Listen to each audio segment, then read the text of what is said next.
We begin today's conversation in Nigeria, where the House of Representatives has summoned the central bank governor, Yemi Cardoso, to address concerns regarding the recent lifting of the Forex ban on 43 items. Lawmaker Sada Soli from Katsina State voiced apprehensions that this decision could negatively impact local producers and the country's diversification plan. The House unanimously adopted the motion and passed the associated prayers. The Central Bank of Nigeria had imposed restrictions on these 43 items in 2015 to curtail foreign exchange demand for locally producible products, with the intention of enhancing employment opportunities and conserving foreign reserves. Importers of these items are now permitted to acquire foreign exchange in the Nigerian foreign exchange market. Now, joining me for this discussion is Abiodun Keripe, is the Managing Director of Afrinvest Research and Consulting in Lagos. So, one welcome to you, Abiodun, and thanks for joining us on the conversation. Thank you, Gbenga. Yeah. It's nice to be here. Glad to have you, Mr. Keripe. Let's start with this. Are there any specific economic indicators, data that support the claim that lifting the Forex ban on the 43 items will have a notable impact on Nigeria's economy? What's your take on this issue? Thank you for that question, Gbenga. I think to make a sense of it, we should just take a step back, roll back, and try to understand where we're coming from. Back 2015 was when the former CBN governor, Mr. Godwin Emefiele, had, blacklisted about 43 items from accessing the official FX market, as part of the FX management and import substitution strategies, which they had thought would help the economy. However, that policy failed to sort of deliver on its strategic objective, due to misalignment with market forces and, of course, the lack of synergy between the fiscal and monetary authorities. And this sort of led to a persistent decline in the FX reserve, that's the external reserves, and of course, the weakening of the naira. The data are all public, so I really wouldn't touch on how much the naira had weakened. And then suddenly we have this reversal now. Before now, most analysts, most economic analysts that track development have actually hinted that it made some sense to allow to lift that ban, because of clear reasons that FX market should be a market where you have willing sellers and willing buyers coming to meet and agreeing at a fee or at a price, and they're able to transact freely. Where you create those sort of frictions in the economy or in the market, it begins to lead to different types of distortions, right? And coming back to the items that were blacklisted, and if you look at those items, even from the viewpoint of what's the level of sufficiency of those items do we have in the economy, right? Look at those producers or those sectors that are represented on the list of the 43 items. They're mostly manufacturing, you have agriculture, and then of course you have the Eurobonds market, These are sectors which, of course, you'll agree with me, they are critical engine for the Nigerian economy. But in terms of what these sectors produce, are we self-sufficient? Clearly we're not. Are we competitive? Clearly we're not as an economy or as producers operating in those sectors. We're not competitive. Now, the ban actually make us become competitive and self-sufficient? Not necessarily. I like to always use the scenario of the tariff and the increase in tariff on importation of vehicles. For instance, we're suffering most from that increase in tariff, right? It's the ordinary Nigerian, yeah. it is still the Nigerian people that are suffering the most. Have we seen an increase in local production of vehicles and cars? Not necessarily. So, in essence, what has the ban done for us as an economy? It has basically made worse an already bad situation. Right now, lifting that ban, one of the things that happened also during the ban was the fact that it was at the point where that ban was introduced, right? Or that restriction. I like to use the word restriction rather than ban, because those items were not banned. There were no ban on those items from being imported. What the CBN, as a then had said, was they would Won't not give you allow Forex, yes. access to. Exactly. So what has that done for us? What happened is that the entire demand that used to sit in the official FX market shifted into the parallel market, which some people call black market. And then immediately or over time, we saw a wide divergence between the pricing in those markets. Because the demand automatically shifted to the parallel market. Yes, it automatically shifted. Now, what we're thinking would happen now that the restriction has been lifted is that gradually that old demand will begin to find its way back into the official market, which will, in the very short term, also lead to further weakening of the valuation of the naira in the official market. However, the divergence in the pricing between the official and the parallel market should somewhat gradually begin to close. Right. Then over time, if there can be a pickup or an increase in supply, then we'll begin to see an appreciation in the official market, which of course would impact the parallel market pricing, and that entire divergence will further close. Right. That is not happening in the immediate because, like I said, in the immediate, we will see the naira in the official market weaken, and that's what has happened. Now, as the CBN is able to provide, or as the CBN combined with other sources of FX, is able to push out supply into the economy, we will begin to see that whole divergence further close. No, So, but sorry to interrupt you, Bjorn. How feasible is this? And how sustainable is this project for the CBN to make this demand for dollar available at the FX window market? So to answer that question, we should ask, or we should look at it from the viewpoint that what are the key sources for Nigeria as an economy to earn dollar or to attract dollar into this economy? There are primarily three sources, right? You have remittances, diaspora remittances, you have crude oil sales, and then non-oil export sales. All of those three items have seen or are currently faced different challenges over the last 5 to 8 years, right? Which are policy related, lack of confidence, lack of, comfort in the economy, and made all of those things those three core FX earning sources complicated. Take, for instance, crude oil sales. Crude oil sales. You have oil theft as the major headwind for Nigeria to be able to earn as much FX from the sale of crude oil. Now, at the tail end of the last administration, coming into this new administration, some moves were made to help restore sanity in that entire crude oil sales value chain, with the attempt to curb down on the theft and the whole entire stealing and the whole what do you call it going on in the oil space. Yes.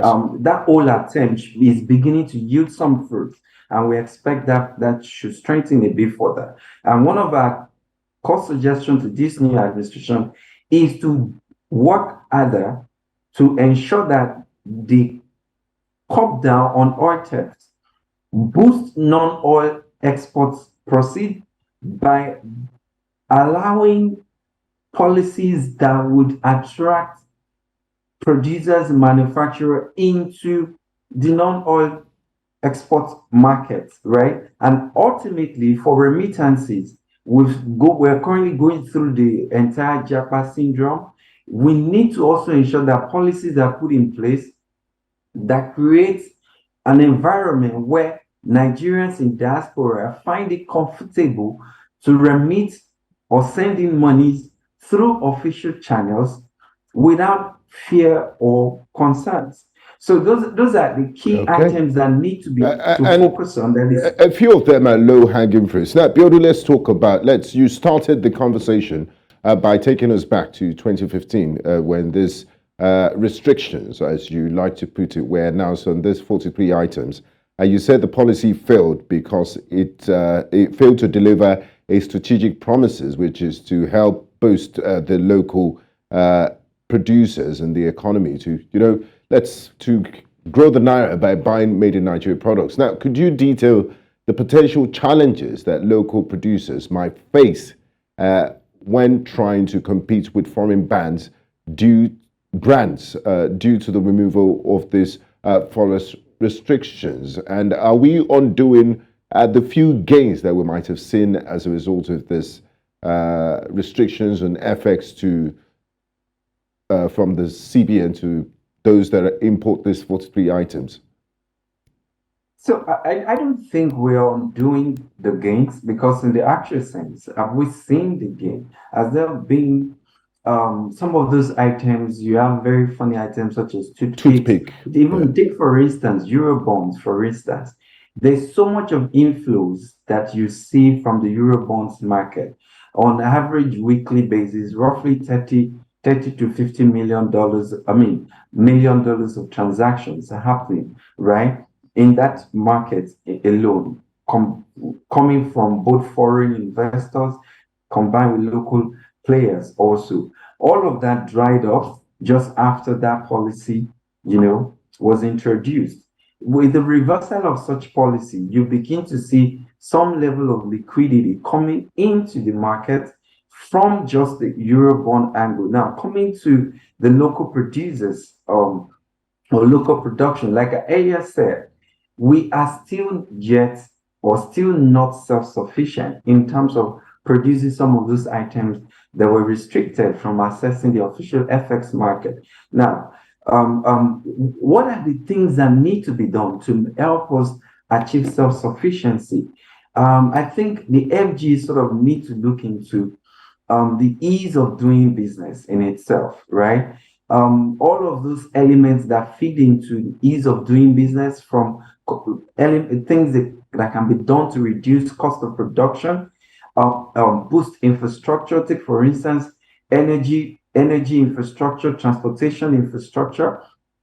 These are in fact two key elements that is very critical for the manufacturing sector, for agriculture, right, to thrive. And where you have that massive infrastructural deficit in those subsectors, how then do you expect production or manufacturing activity to be competitive and to be at full scale? Right. So there's certain things that need to come before you expect certain results. You can't just put the cart before the horse. Exactly. So in this sense, the access or the restriction to FX is really not the major problem faced by local producers or local manufacturers.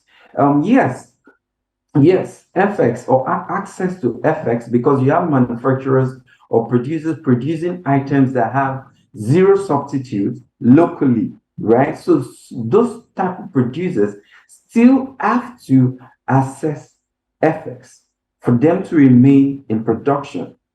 Now, where you have maybe companies such as Okomo Oil, Presco, maybe the likes of Nestle, that have been able to, over time, leverage backward integration for items or where they have local substitute, right? It bodes well for them. They've been able to benefit from that policy, but you still have producers or manufacturers where they do not have local substitute, or even if there will be local substitute, the production of those items are at almost zero level, right? So they still need FX. So restricting access to FX is not the solution. The solution is to look backward to say, what are those infrastructural needs, those key elements that need to be on ground for those manufacturers to actually be able to even set up and begin business before FX becomes even a second level challenge for them. Okay. Now, Abiodun, the reason why we're having this discussion, one of the main reasons, is because the House of Representatives have decided to summon the CBN Governor, Yemi Cardoso, and other stakeholders. What kind of information or response are they seeking, and what do you make of this? Do you think this decision they might force him to reverse this lifting of the restrictions on the 43 items? So this conversation, right, can be viewed from different perspectives. Like as earlier said, the policy was initially introduced because of the thought that, hey, we need to manage FX and we need to, implement the import substitution strategy, which the government had at that point in time. Of course, we still have it. I mean, every economy needs to look at ways to, implement import substitution related strategies for their economy such that it could thrive well. So it's somewhat a chicken and egg situation, really, because there will be winners and there will be losers. For the losers, they would ask those key critical questions, and I think that's what the House is basically trying to do, to say for those local producers that might have been able to leverage that restriction to look backward to produce some of those items. Now you reverse them. How are they meant to cope, right? That's some of the questions they intend to ask, and which the CBN governor is meant to provide responses to. But you don't look at these things from just one viewpoint. You have to weigh it and then look at it on a balance of scale.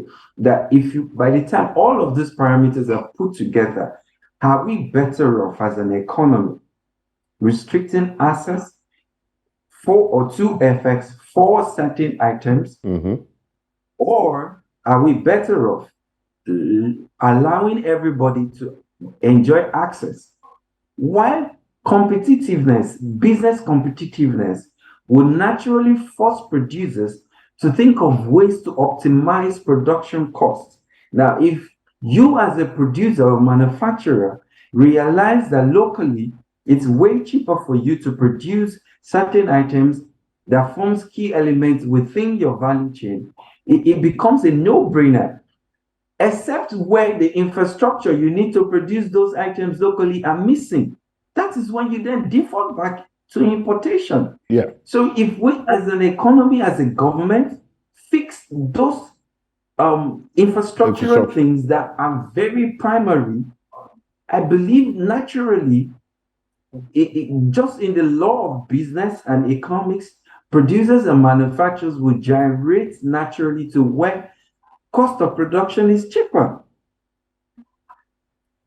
Now, Abiodun, staying with you, one of the reasons why we're seeing all these activities from the Central Bank of Nigeria with regards to the FX is the depreciation of the Naira. Now, in discussing the Naira's depreciation, could you elaborate on the specific economic indicators and underlying factors that have played a predominant role in causing this devaluation? Additionally, how does this devaluation differ in terms of severity between the regulated and unregulated market? And are there any quick fixes? Is there anything the CBN can do to halt this depreciation of the Naira? Because our economy is highly dependent on exports. A lot of Nigerians have this big foreign taste in goods and services? Good question. So, in terms of indicators, primarily it's just to sort of measure the valuation of the naira versus the dollar from time to time. There are so many models to make those calculations and make some of those predictions. Money to market model. There's so many of those models. There's a real model and a couple of more of them. But really, the model is just as good as the data that you feed into it, right? The key thing about the Forex market is supply and confidence. One of those two things are things I think we've gotten wrong over the last 5 to 8 years. Supply significantly dropped because of the lack of confidence, because of course the sort of policies that were rolled out. There were so many policies that have been rolled out over the past 5 to 8 years, all in an attempt to attract liquidity into the Forex market. But in the reverse, what it did was to actually take out liquidity from the market, help the parallel market, and began to thrive a lot better. Now, we then need to begin to, and that's what the new CBN government is trying to do, roll back some of these policies, bring in the needed comfort and confidence, look at ways to ensure there is supply. And we've been saying, there's a conversation around the inflows that should come from the Afrexim Bank. I think about 3 billion loan that's expected from the Afrexim Bank. There are multiple of such opportunities that the CBN government versus the federal government could explore. So all of these concessionary loan opportunities from both bilateral, multilateral institutions to support the FX reserve and also help the naira to find stability should be explored. There's been numbers that have been rolled out in the past 24 to 48 and at the hours. same time, like you suggested earlier, Abiodun, that they shouldn't forget the basics, the infrastructure and the ease of doing business environment in order to support local businesses and help them grow. Finally, Abiodun, as we wrap up this conversation, quickly, could you provide a detailed roadmap for Nigeria to reduce its import dependency? What specific measures should the country take to encourage local production and attain self-sufficiency and reduce its reliance on imports? Okay, good question. I think one of the quick wins to that is to look at the cost of production, right? How government needs to ask the critical question: how do we reduce the cost of production? Cost of interest rates, right? How do we bring down interest rates? Then you have multiplicity of taxes, which is another whatever to businesses. It's currently killing a lot of businesses. They need to look at how do we reduce the multiplicity of taxes we have in the economy. So to my mind, those are three key things that need to be done. And the government seems to be doing something about it. The Committee on Tax Reforms has submitted its first part of its report, I believe it was yesterday. And given a time frame, Abiodun, when can we start asking questions, or when should we start seeing reaping the fruits of some of these interventions and policies? Okay, policy is one thing, implementation is another thing. And I think that's one of the things we've struggled with as an economy over the years. We've struggled with implementation. We've had good policies.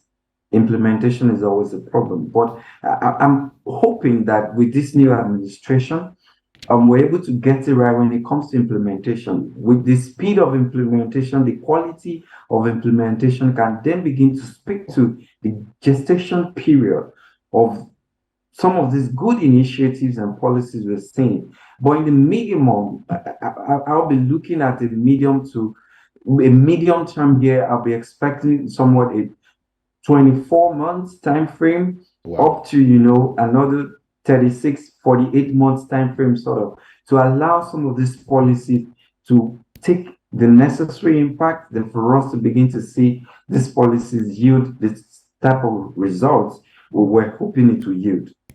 Abiodun Keripe, Managing Director, Afrinvest Research and Consulting. Thank you so much for your contribution and your insights on the program. We do appreciate it. I look forward to reconnecting in the nearest future. Thank you. Thank you very much, Gbenga. Nice having me on the show. Yes, thank you. You're watching The Conversation on News Central Television. We'll go on a quick break, and when we return, we'll switch gears to Liberia, where Liberian President George Weah is to face his opponent, Buakai, for the second time in a run of votes. We'll look at this in detail when we return. Do stay with us.